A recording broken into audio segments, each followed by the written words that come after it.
Apparently, this is the Blue Brands Wrestling Perspective podcast. Like a host torn between two lovers, it's Ace Still and Lars Frederiksen that's back. I show up, you guys are wearing the exact same, basically, color scheme. And I think to myself, because I was originally wearing just a white t-shirt with red and black. And I said, you know what? This, podcast is about coming together. It's about unity. It's about bringing like-minded people to a place to express their love for one thing that is called pro wrestling. So I decided to go into my t-shirt drawer because I knew I had a t-shirt that matches the exact same colors you both were wearing.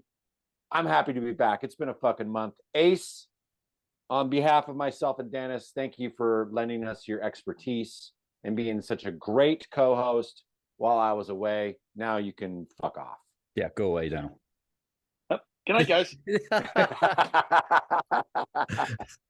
Would it be funny if he actually did leave? Yeah, that would be rad, actually. Yeah. All right, Ace, please come back.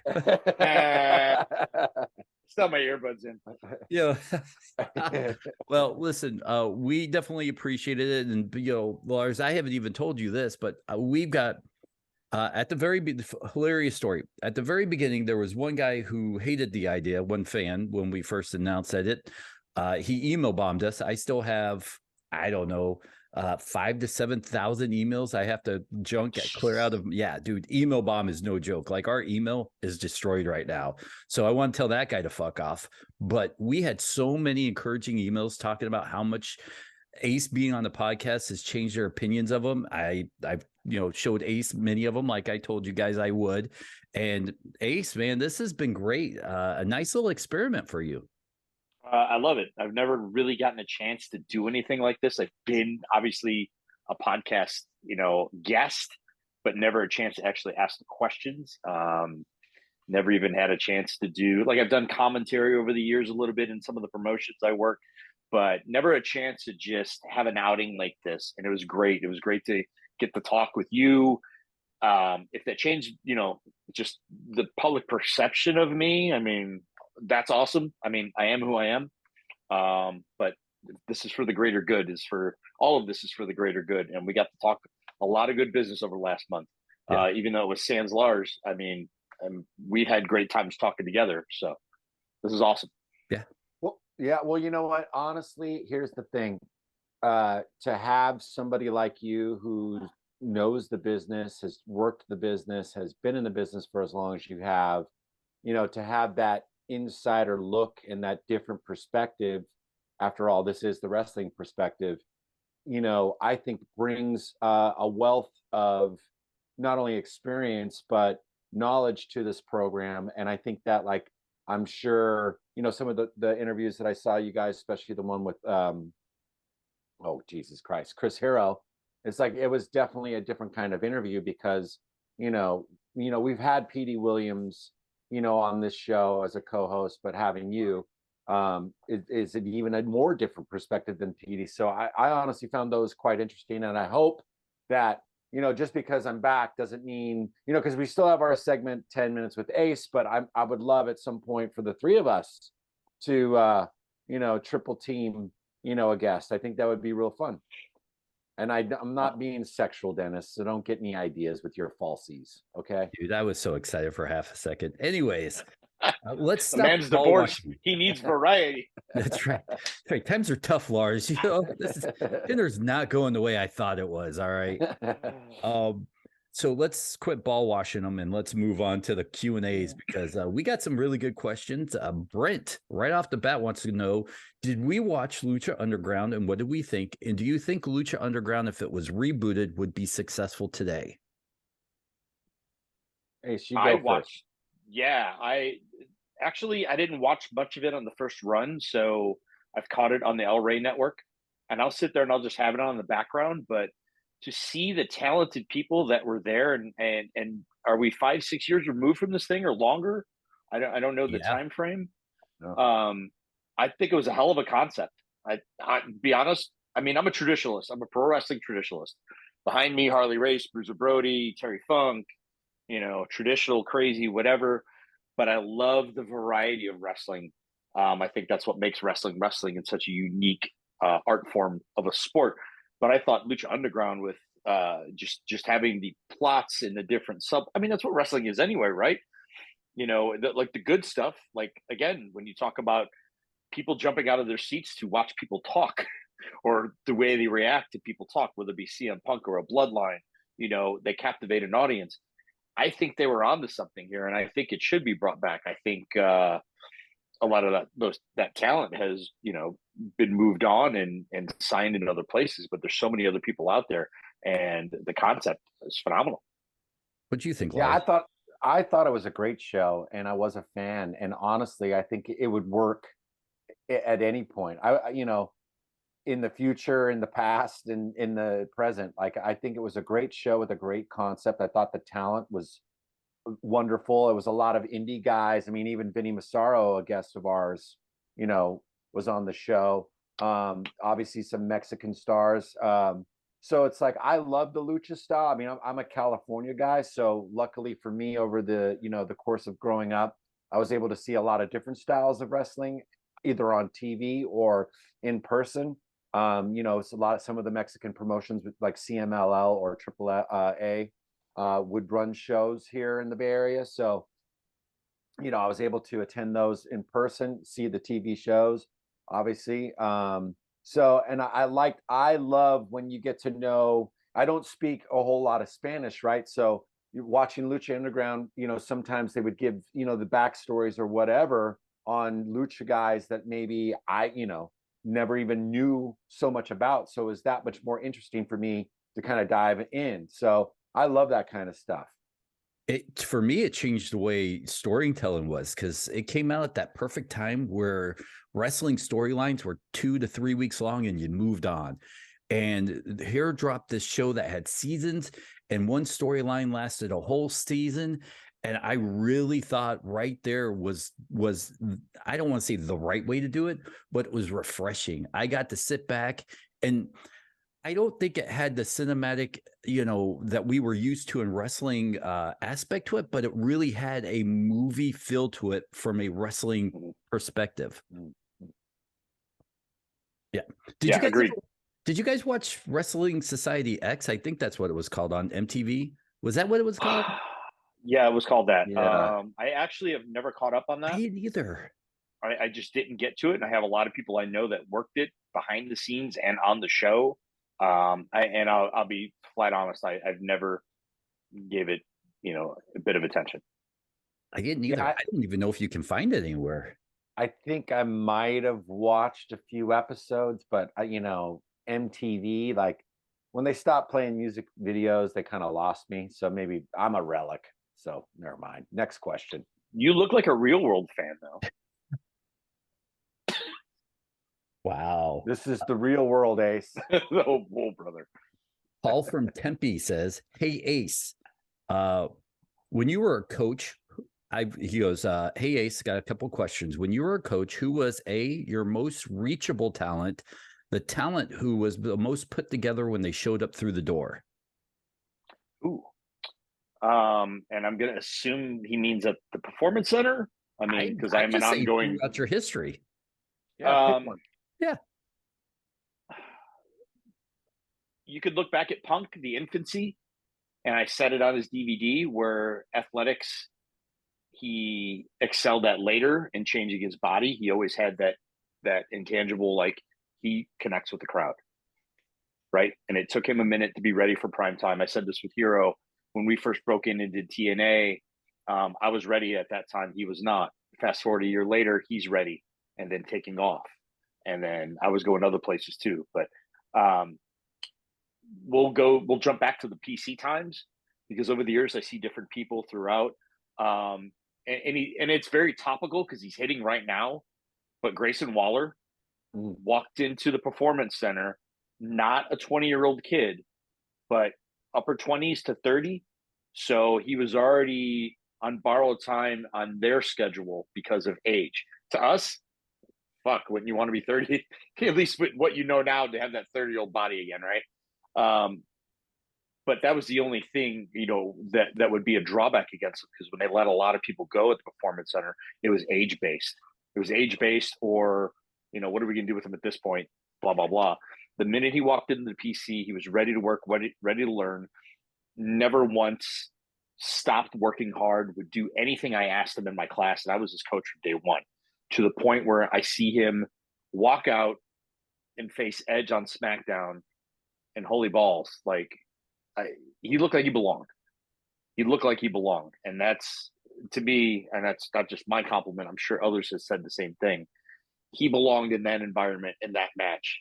I think he's the number one guy over the last couple of years that I've been in touch with that walked in and knocked it out of the park. Because when they let go of all those other guys, there was a major shift, and they only kept a few of the independent talent, and he stuck around and then rose right to the top because he was ready made. He was working those 205s. He was listening to things I had talked about, saying these guys are in the corner. Shawn Michaels, Triple H are watching you. Other people are watching you.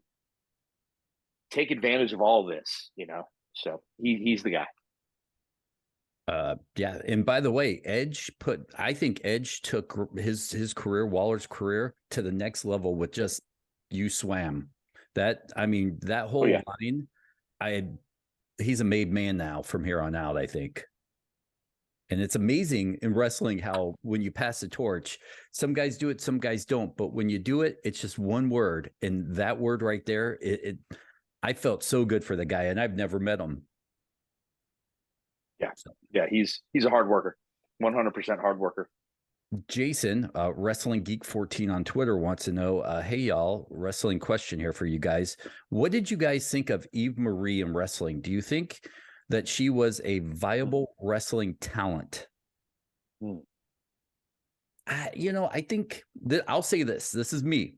I think she was a relic of the not the wrestling TNA, but the tits and ass era in wrestling, where they just parade the women out in swimsuits and to sell sex. Maybe if they took their time, I don't know what wrestling, if she went to wrestling school, obviously, but she was a beauty, but I don't think she was made to be an in-ring talent. Yeah, sorry, go ahead, Ace. Go ahead. No, go ahead. Go ahead, please. No, I was just gonna say I never was a fan, and especially of that era. Like, I really would tune out at that point just because I just wasn't really. That's not really why I tuned in to watch wrestling. I understood that it was part of the show, and there was maybe some meaning or something would unfold or whatever. But it would that that era of women's wrestling is not something that I look back and think, man, that was a game changer. Like, I look more at like the knockouts and look at that kind of thing as a game changer for women's wrestling. I don't really look at the WWE or that era or that time, no matter what company, other than maybe Impact or TNA at the time or whatever, Impact. Like, I don't know. It's kind of like, it's like a weird loaded question, but I wasn't, I was like going through my Rolodex in my mind if I even remembered what she looked like. Yeah. So I recall her coming into the PC on her last run. She came in to work. She walked right into Norman Smiley's class, which a lot of the ladies that have trained in the past at the Performance Center, they gravitate to Norman because he's got a great way of explaining things, and he does handle a lot of the ladies classes there. He'll have them, and then Sarah Del Rey will have them later or somewhere in the mix, but I did see her come in and work, and I know she did work on the West Coast where she's, I believe, based with other trainers out there, or a trainer. I would hear of her training. So I got to give her credit there. The area you guys are talking about, I have no idea what that is. And I hate to say that, being someone that's in wrestling, but there's a portion of the business that I tuned out on or didn't pay attention to. So I don't know if she was in the Tough Enough period. I don't know when she rolled in, to be honest with you, but I do recall her on this last run coming to the Performance Center to work on her work. And again, an age-based release, ridiculous. Ridiculous if she's got the maturity to do what they're asking her to do. If it was simply because of age, I think that's horsepuck. If you're looking at age, I'm not saying she's equivalent to Trish, but as far as age goes, I mean, that's a fine wine with Trish completely, right? Well, I think Trish Stratus is the most overrated wrestler, women's wrestler that there ever was. I will counter argue anybody who says that she was some sort of I'm sorry. I can name 10 women that Mickie James blows her out of the water, same era, same time frame as a pro wrestler. Mickie James has stood the test of time. And if you look how Trish has been received back, even Lita's another one that blows her out of the water. They might not have had the look that she had, and that was really where I think a lot of the importance was placed with her. But not knocking her in any way, but well, yeah, I am fucking knocking her because she was, when you're rude to me once, fuck you. I'm never gonna have a nice thing to say about you. But and that's a whole other podcast. But I'm Tune in not, next week. Yeah, I'm not. I honestly, I understand why people say what they say, but I'm always going to have the counter argument and say, no, she wasn't really as great as you want to. Hindsight is 2020, right? And 2020, if I remember correctly, she wasn't all that great. I thought there was way better wrestlers. Sorry. So counterpoint is she wasn't meant. She was brought into this business as a fitness model. Right. And I recall strike one, but not really to me, because for me, she worked hard through that era to work with the Fit Finleys and give us the best that they, many people will credit Fit for, and he does deserve that credit. So when I see her come in, and I've seen others, and this may be along the same era, or Christy Hemme and stuff like that might be after. I think comparing her to Mickie is, again, apples to oranges. Mickey's always wanted to be a wrestler. Well, Ace, we're talking about the same fucking business. It's kind of like, if I come into the musician world as a personal trainer, then what I'm trying to do here is not necessarily, for the love of music. It's not going to be about that. It's probably about establishing my own personal goals, right? So that's right then and there. I might go and try to learn guitar. Ace Frehley might give me lessons, right? But it doesn't mean that I'm going to be the Mickie James, because I practiced a lot. I'm not a musician to begin with, right? I'm a personal trainer. So it's not apples to oranges, in my opinion, as a fan, because I'm looking at it like, okay, if you're walking into the door and you're saying you're going to be something, then be that something, right? And I understand that Trish worked a lot harder, but I can't say that, you cannot compare Mickie James to Trish Stratus. Mickie, I might have identified with Mickie more, but I don't think it's a fair comparison. We disagree. I'm looking at this not as a fan, as someone that's had to work at this and the work they had to put into this industry. So if she was flippant about her past wrestling years, and I'd be like, well, then, fuck you, like, you shit on her business. But she's, to me, she's taken care of it, especially with as much as she had to ride the roads and yada yada. And when they brought her into this, I don't even know. It's kind of like when Tori Wilson was made to wrestle. Like, she was in WCW to be a dancer, and they made her wrestle. Like, why the fuck are they making her wrestle? But again, she rose to the top and rose to the occasion and took a hold of it. Like, I think at some point, especially now, where she's helping out somebody with a rub like Zoe Stark that needs that rub, she's using her. And I've liked her matches. I mean, again, coach versus fan. Like, I've liked what she's done. Simpler. I've liked what she's done and produced. Simple is better for me, especially at this point. I'm not looking for a mind-blowing move, as long as she can pull off what she's got to pull off, and really the story that she's pulling off. So that's fair. And I totally understand that this is what I love about this show, is that, like, you come from a place that's the business. I'm not in it, right? And thank fucking God. Thank fucking God. I'm more, but I guess what you're saying makes perfect and utter sense to me, because you're looking at it from a totally different view. I just hated when You know, I hated the reality TV shows, Tough Enough and stuff like that. I hated that shit. I wanted my pro wrestlers to be beer drinking ass kickers, you know, whether you're male or female or whatever you are. I don't really give a shit. You have to have some believability. So if I know your background is you were a fucking D-list celebrity on a reality show, I'm not going to get behind you in the pro wrestling. I'm just not that. It seems very shallow, right? And that's not really how I approach my life. I'm very passionate, right? So I want to connect with somebody who's as passionate as me. And I think, you know, as human beings, we have that bullshit filter, right? So that's probably why I have a judgment, because, and also she was fucking rude to me. Next question. There you go. All right. Hey guys, he didn't leave a name. I went back and recently watched Blood and Guts. Why does AEW pull off this kind of match so much better than WWE? Is it the way they put it together? Is it the mathematical equations that us fans can't understand? Question mark.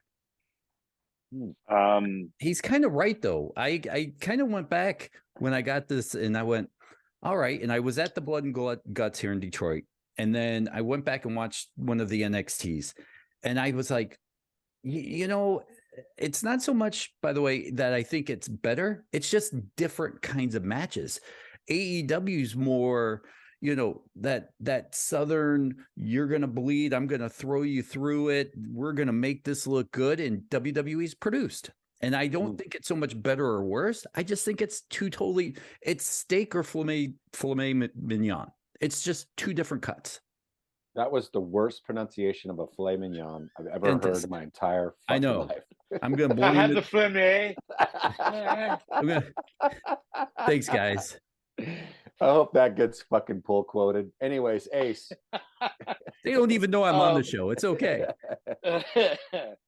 Well, I can tell you two things. Let's go back to the origins of a cage match to me.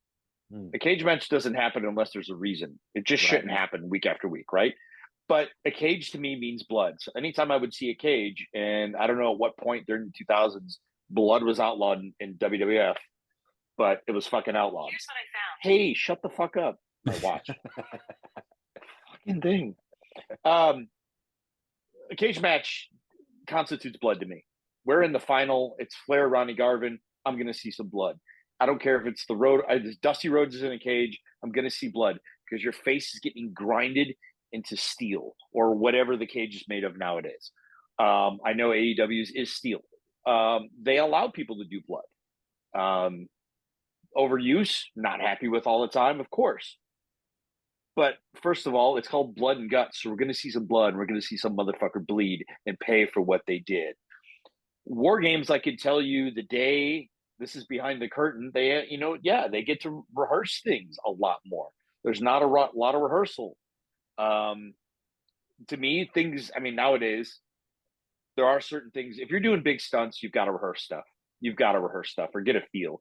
You don't just climb up to a cage for the first time and go, yep, jumping off this motherfucker. You got to climb up there, get set, look around and go, okay, where's the kendo stick going to be? Where's the fucking chairs? Are they over here? Hey, make sure this gimmick's under here. Now, personally, I think the gimmick is in the cage itself. You're being handed this gift. Kind of like, again, another thing, the pure title for Ring of Honor. You have rules with the pure title. There's no closed fists, 3 rope breaks, blah, blah, blah, blah, blah. Utilize those. These are gifts given to you to create this match. If you don't use those, I feel like you're missing the boat. The cage is your fucking gimmick. So when your head you're stopping before you get rammed into it. You get your face grinded into it. You're getting stuck between it, taking backdrops into it. You name it. Like, I just feel like there should be blood. And yes, they do. It's a lot more meticulous at WWE with what and where you're at. And that could come through in the difference in the shows and the production. Production values are top notch all the way around. I'm just saying how people take their match and present it to you. That's where the difference is going to come. But I think blood's a huge thing. Yeah, you know, I'm with you on that. I kind of see cage match or dog collar match or whatever it is, some stipulated match, something that's basically screams violence. There needs to be violence. And Yes. But it also needs to tell a story. It needs to, you know, the violence needs to have a reason.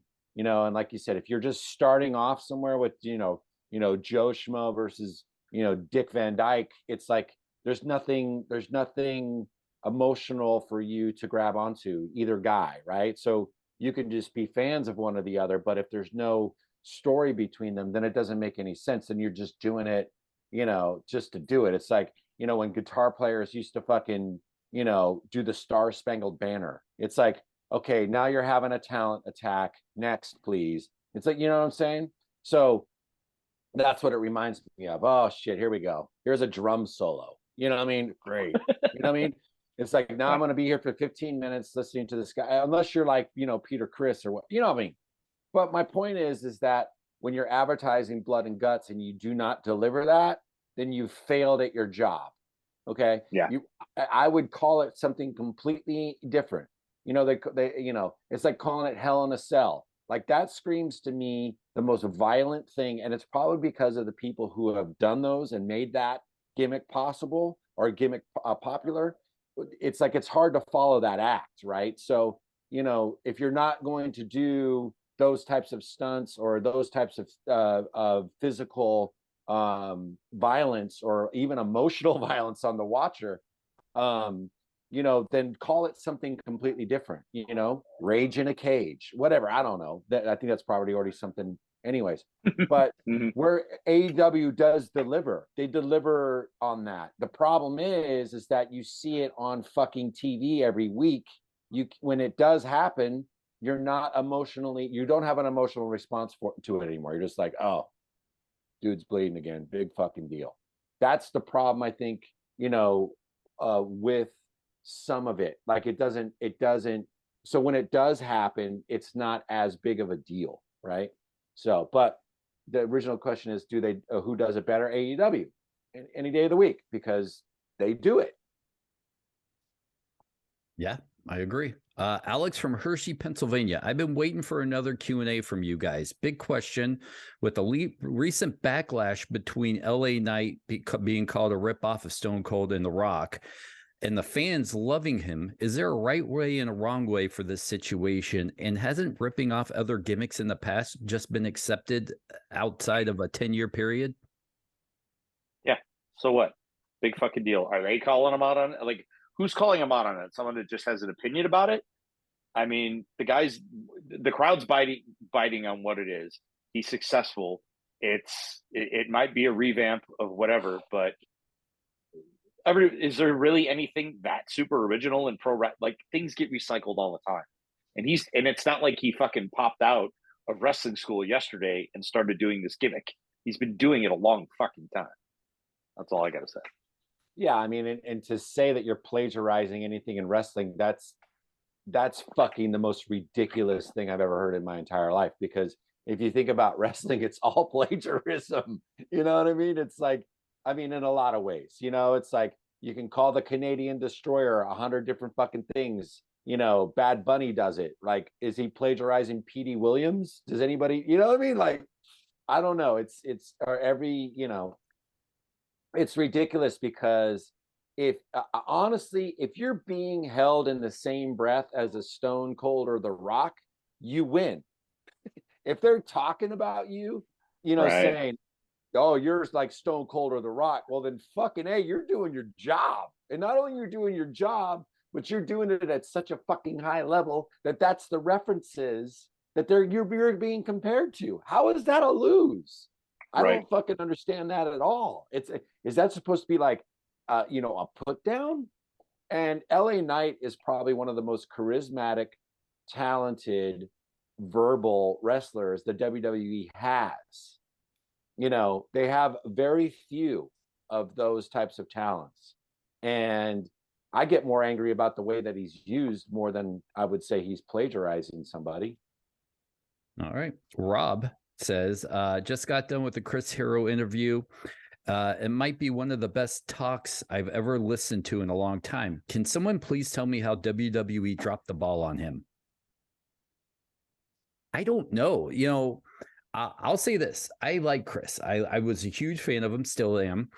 I watched some of his NXT run, but at some point I just you just saw that, he was there. And it's not his fault because he went out and delivered each week. And it was a bummer, but when Chris Hero comes out with the name Cassius Ohno, you just,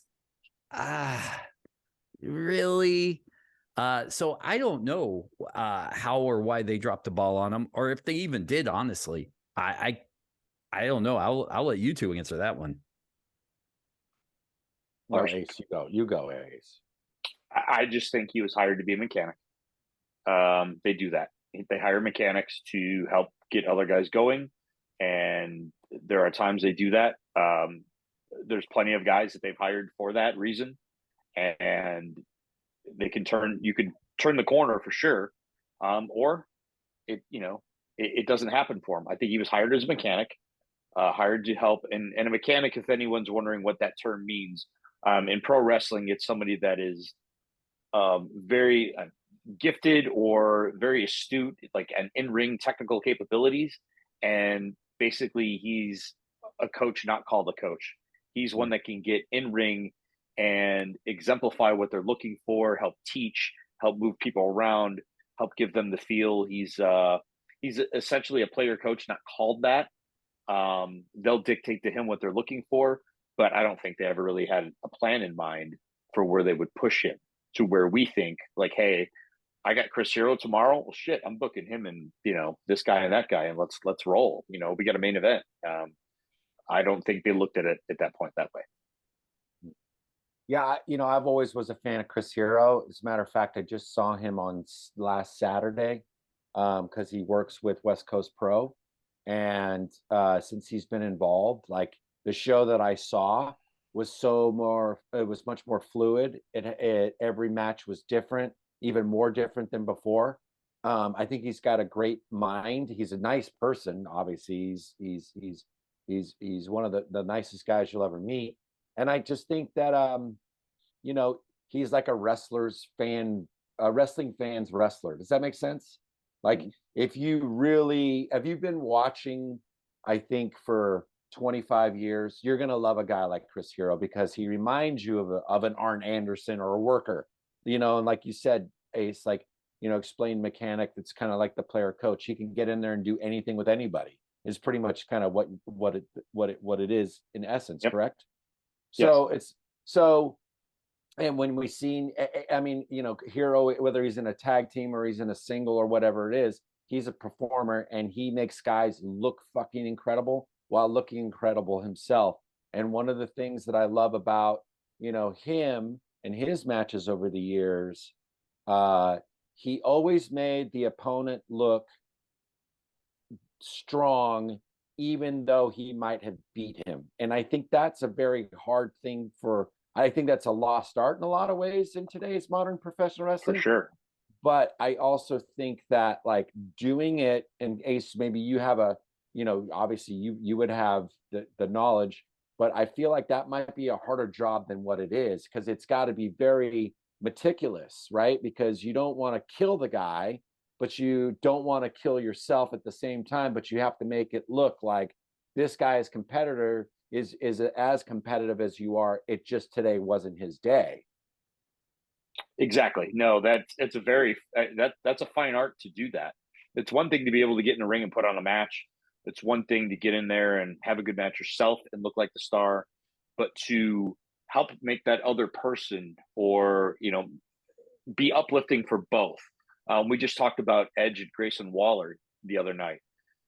That was, I mean, as far as the debut and a guy not winning, a little more, it's very much along the same lines as what you're talking about, but they had star in mind for this guy, as opposed to maybe if Hero or someone is working, somebody that's definitely, we didn't know the finish of the SmackDown match the other night, but in Hero's match, and he's working a guy who clearly is lower than him, but if he gives that guy enough, and it's all what he does, it's the bumps he takes, it's the bumps he doesn't take, it's the bumps the other guy doesn't take, it's all, again, very meticulous and very thought out.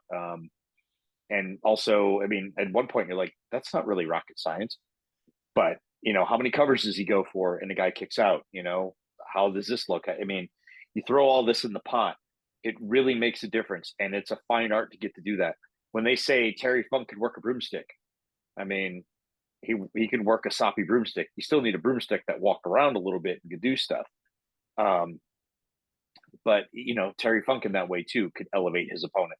Terry Funk worked Eddie Guerrero on it's either a Saturday night or like a worldwide TV taping a million years ago before we all had really heard of Eddie Guerrero. So this was a drop in a bucket.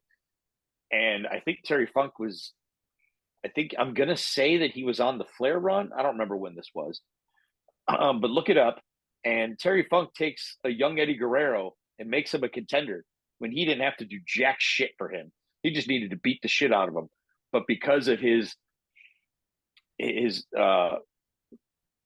relationship with the Guerrero family in Texas and yada yada, you throw in whatever, and knowing Eddie's family, like he went in and took Eddie and he made just something out of that. Like it was a one-off match, but holy shit, he did exactly what you're talking about. And it's not that easy. It takes a talented person. All right, we got about 5 more questions. Let's try to get them in before the end of the show. Sam, can one of you assholes please explain to me when in wrestling did so many companies have so many championships? And if you could eliminate 1 or 2, which ones would you eliminate? Clearly, he's talking to you two. Yeah, absolutely. Yeah, I mean, I remember the NWA back in, having the trios, they called it the 6-man, I believe, at the 6 time. mans, yeah. Yeah, they had the television, they had the Mid-Atlantic, when you think about that early NWA Saturday night show, everybody was coming through that show. So the amount of titles that you were exposed to was infinite. It almost seemed like everybody that they were doing an interview held a championship. And yes, it was the NWA and it was different territory, sure, but the concept I had was like everybody's a fucking champion, right? So there was a point where I felt like it was overkill, but I think in the case of like a WWE, there should just be one champion, right? And I don't think there should be 2 world champions, or however they word it or phrase it or whatever. So that's a little bit of what it is. But like in the case of an AEW or an Impact or an MLW or NWA, like I like a variety of belts. I'm not mad at the trios championship at the end AEW. I know there's a lot of people who just think it's stupid. I like it, and I think if it's showcased right in the time and the place, and the belt actually means something, and I think that's probably what the gripe is that they're not the belts are not being presented as something prestigious. They're just there, and I think that's the big problem. I think the problem is not actually how many belts there are, is how they're being presented. I don't know. I digress. I'll say this, and I think I know exactly what you're saying, Lars. As a kid watching, WCW or NWA, I felt like that television title was just as big as the Intercontinental title or any other title on any other show. But you don't get that feeling anymore from the Intercontinental Championship or this championship or whatever championship is, being the United States title, if that's even still, or I don't know. But I don't know how you got away from that. And I don't know how you fix that. Ace? I wish it was like the old days when I watched NWA. You had your television championship, United States Heavyweight Championship, and the World Heavyweight Championship. I knew that if you were the U.S. title holder, they were always considered to be the number 1 contender to the world belt. Doesn't matter who held it. If it was in the 4 Horsemen, all the titles at that one time, whoever had the U.S. belt, was the number 1 contender to the Flares. That's how they, would round out, Wyndham would have been, I guess, at the time. That's how they protected Flair in the championship. But no matter who held those belts, it automatically puts you in contention for the higher belt. I think in the 80s, they got completely away from that in WWF. Intercontinental belt, when Savage held it, meant he was in line for Hogan. And then that kind of fell off the wayside after Warrior, maybe. Mm-hmm. Just because you had that belt, they would move you on to a new program in the World Heavyweight Championship category. But you weren't the guy always going after. Maybe when Sean had the belt and had the IC belt and Brett did. I don't know. Those are things I don't remember, but I think at some point they just moved away from all that and they dropped the rules on that. And I think things like that should be explained. Like Orange Cassidy should be top in line for a shot at MJF because MJF's the world champion. Well, Orange Cassidy's been defending the the international championship he has. So that's like, is that the secondary title? That should be, you should be looking at MJF. Like, we should touch on that program because if you have this, that means I could go there. Like, should just be, steps to heaven, so to speak, for the freaking world title. Like, well, however you want to put, how grandiose, whatever you want to put a label on there. I wish exactly that they meant more. That each title meant more instead of, and NWA farted on all that when Crockett bought every territory. I've watched this a lot. Barry Windham's got a Western States Heritage UWF champions in there. Terry Taylor against Nikita Koloff for the TV championships. At least they unified them. But then Mike Rotunda's running around with the Florida belt. I don't know if it was Dutch Mantel or Bobby Jaggers had a Central States belt I saw. And they made a brand new belt because they bought Kansas City. And I was like, what in the fuck is going on? Like, I'm watching this now. I don't remember it back then when I was a kid because the only titles that mattered to me were the TV that Arn or Tully or somebody would work every Saturday, Magnum. or Magnum as the U.S. championship, like that meant something.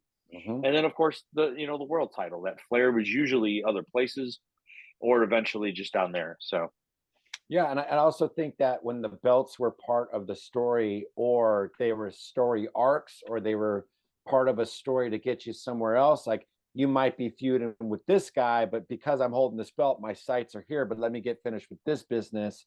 Like, it meant something, it was either the pinnacle of the story, or it was like, a big part of it, half of it, so I don't know. But Amanda wants to know, Lars, I really enjoyed when you talked about the NWA. I think this comes back when we were talking about NWA. So I don't really remember what we had said, so keep that in mind. Okay. Amanda, Lars, I really enjoyed when you talked about the NWA and the feel for the show. Can you guys revisit this conversation and talk about, do you still think it would show up on the same networks that you originally thought? And what day and time do you think the NWA would be successful on a TV network? Okay, so this is a very open-ended question, right? So very much. Okay. I don't remember what we said was the networks we thought it would be the best feel for. So the reason why I love the NWA, because it was Southern style wrestling. It was real. Like, I mean, they tried to make it as real as possible, right? And beer drinkers, hellraisers, right? Ass kickers, guys that you wouldn't want to fuck with in a bar, and if you did, they're going to beat your ass or whatever, right? Like, there was this aura around the company that it was like, it was realer, it was grittier, than the WWF or the WWE at the time. The WWF was very shiny cartoons, ice cream bars, LJN toys, whatever the fuck. There was more of there was like the Kiss, right? And then NWA was like AC/DC. It was dirty. It was like, they're going to get up on stage from the shit that they went to the show, and Kiss got into a costume and became this performance, right? That was the WWF. The NWA was AC/DC. It was more, I don't know, legit in a sense. There was blood. As far as the networks it would survive on now, I mean, I would think that like the same networks that, AEW is on. I think, this is the thing why I feel like, I watch more AEW than I watch WWE, is because it's got that grittier Southern feeling. Now, do I have my issues with it? Fuck yeah, I do, of course. But like, if you look at the new Saturday night show, Collision, on AEW, that reminds me, even with the promos starting the show, that's some old WCW Saturday night shit. That gets me invested right from the very get-go. You're going to do this to me, blah, blah, this and that. The only thing that I hate about it is when people, okay, so this is a whole other thing, and maybe, I don't know why I thought of it. I hate when people swear in their promos. I think it's I think it's stupid. I think it's a cheap way to try to get a reaction. It tells me you don't know what you're doing, and that you have to rely on son of a bitch, shit, fuck, whatever. You got to rely on these words to get yourself looking like a badass. And in a real fight, the real fighters never say a word, right? They just fucking knock you out, right? So I hate that part. That's the one part where I feel like it takes me out of, you know, the like the other night. Now I'm going to use an example. It was on Collision. It was a guy I really, really like, and he used shit, or he kicked the shit out of you or something. He didn't need. I think it was. I mean, I don't really want to throw the guy under the bus because I do like him, but he used it in his promo, and I was like, oh, God damn it, you just lost me there. It was like, you didn't need to do that. Like, you were already there, you know. You didn't need, you know. Anyways, I actually agree with you on that 100%. And if you do occasionally drop a swear word, it should mean something like blood. And you know he's mad, or you know he's going to get you when he drops it. I hear shit or damn it or whatever 1,000 times a day, 1,000 times on wrestling shows now. It doesn't mean anything anymore. You're talking to a guy that accidentally dropped the F-bomb. I said fuck on nationwide television last year on TBS. But the reason nobody really just crucified me for it is because I was in the moment, and that's exactly what happened. It was not a part of my verbiage. When I said, you get the fuck up, like, I was like ramping myself up, like, I got to get this motherfucker up. And I just slipped. Everyone knew I slipped. No one knew no one blamed me and said I did it maliciously or as a key point to my promo. It flowed. It just happened. But the art of anything in comedy, and if you get to work comedy and work blue, that's cool too. There's even an art to that too. Comedians that swear do this swear all the time. Whatever they do, work blue. We're working blue, baby. We're working blue. But your dialogue, that's the whole point. You're going on a national television, whatever audience you're going for. Just like you said, blood, we lead up to it. I have a friend that loves the big brawl that Flair and Sting and Muta and Terry Funk and all had at the end of one of the bashes. And Flair's bloody. He's like, I'll kick your ass. And it's the first time a lot of us heard ass on television. It was pay-per-view, mind you, but still, they didn't do that. But he was so fired up, and it was the brawl that never ended. This is the brawl that never ends. Like, they kept fucking fighting everywhere. Like, Flair kept jumping, Funk kept jumping. It was insane, but it's got to be used in a crafty position, much like you said, like blood or any other gimmick, you know? If I come out, I think, well, back to the original question was time slot. That's a hard one. And nowadays, everything's thought of more meticulously. Like, okay, where's our demographic? Is our demographic Saturday morning? Is that where all these people are watching television? We're a lot smarter about that. It just used to be on Saturdays. And if I wanted to see it, I either recorded it with the VHS tape player. I know foreign to people out there, or I missed it. And I never wanted to fucking miss it. And at one point in my life, the Chicago wrestling scene on television had it from AM to PM.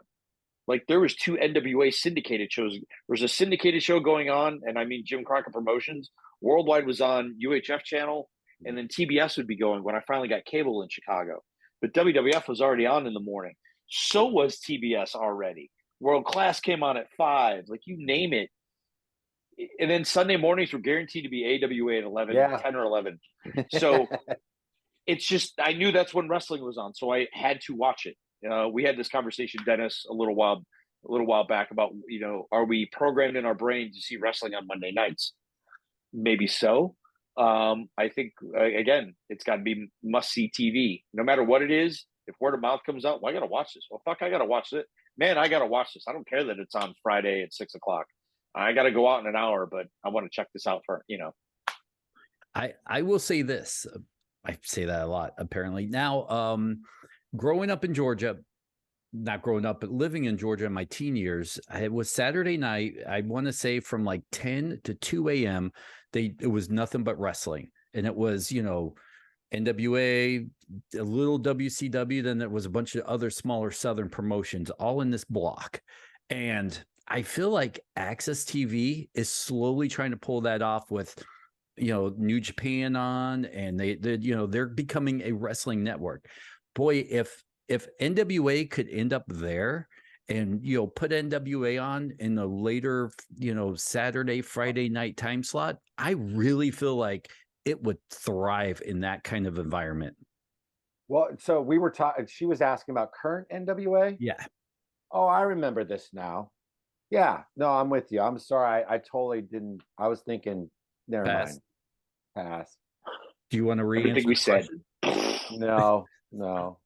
Carry on. For that, I'm done. Billy in Detroit. Well, you know what? I think what I did say is a Saturday night. I think I said a Saturday night program, which now is we got a collision. So I'm stoked. Okay. Billy in Detroit, what was the best wrestling show or pay-per-view you guys have ever been to? Oh.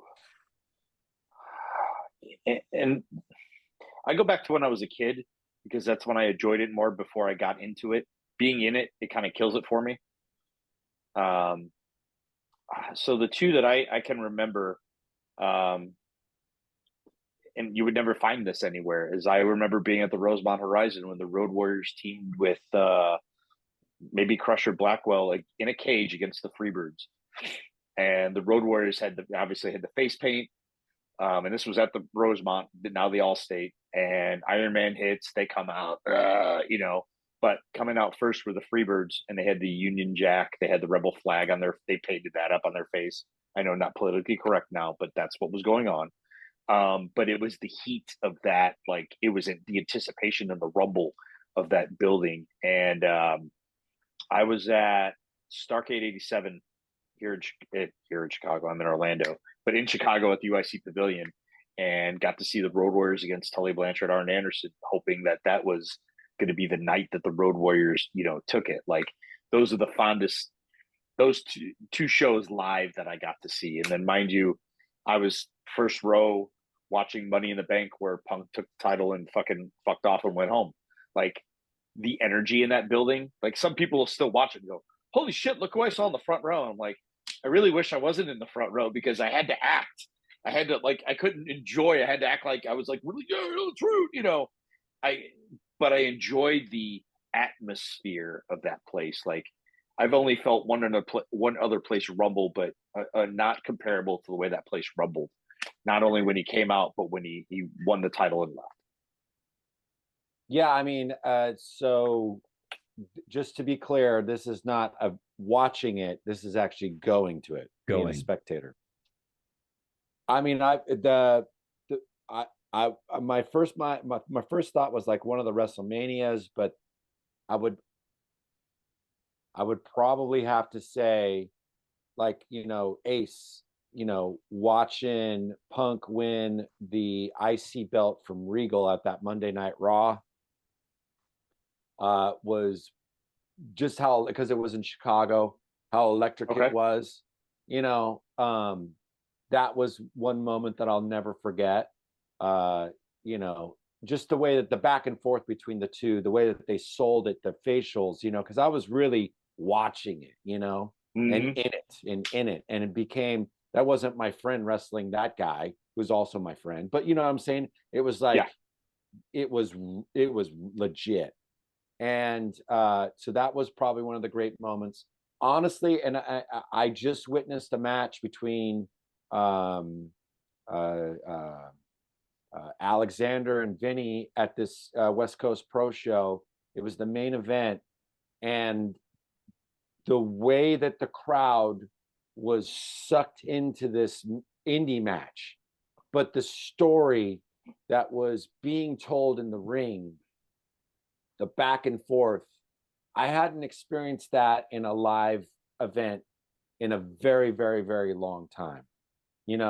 Watching that you know, I'm on the corner and I'm watching it, and and the back and forth and everything.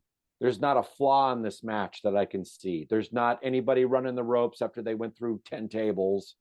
It was all one hit lead it. You know, everything made sense. It was one of the best put together matches I've seen in a very, very long time.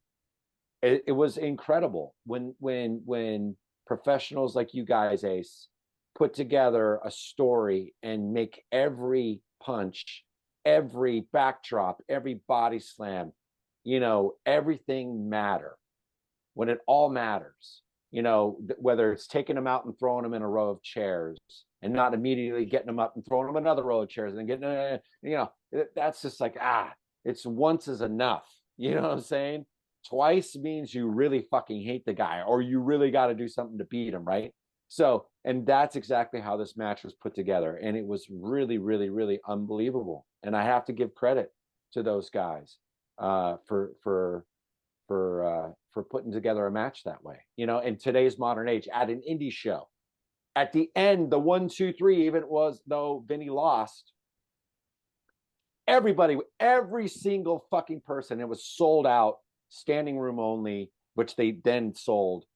Everybody erupted. Even the boys and the girls from the back were out there going, "Oh my God," like emotionally invested. That to me, you can't replace that. You can't put a price on that either. I've only been, let's see, I've been to a handful of center stage shows when it was WCW back in the day. And I love those because I was a kid and went with the Boy Scout troop, and that'll always be magical to me. I met Sting and Lex Luger, you know, being 12 and Sting's still going. It's still magical to this day. I'll say the only pay-per-views I've ever been to are 2 Slammiversaries, and that's because I was riding PD's coattails and he got me in for free. But to see him wrestle at a Slammiversary, since that's kind of their WrestleMania, might be because, you know, the 2018 or 19, I think it was his first. He came back on the Slammiversary and surprised everybody, and then wrestled a year later on one. And being there for that, I would probably say that was the best watching, kind of like you guys. You know, you have emotional connection, and then the crowd absolutely loves this guy. He's in his own town. And, you know, you kind of look around and go, wow, that's my friend that these guys are all behind rooting for him. And it makes it that much magical. So I'd say two Slammiversaries, but, you know. Yeah. Cool. So I know. Cool. I'm not as articulate as you guys because, you know, I sat back and listened and just loved Lars, the passion, the way you described that moment. I can't even come close to describing it with PD. Not that that's 2 different atmospheres, but you were just more poetic than I was. So I loved it. That's kind of my job, Dennis. I know. Congratulations. Thank you for doing it. All right, listen. Let's put a bow on this. We're not going I'm a poet and I'm an asshole. Yeah. Yeah. We're not going an hour and 45 minutes like we did with Chris Hero. Jesus Christ, Lars, you're so thankful not to have to I bet you an hour and 45 of Chris Hero would have probably felt like 35 minutes. It did not feel like an hour and 45 in all fairness. You know what? I think Ace will even say this.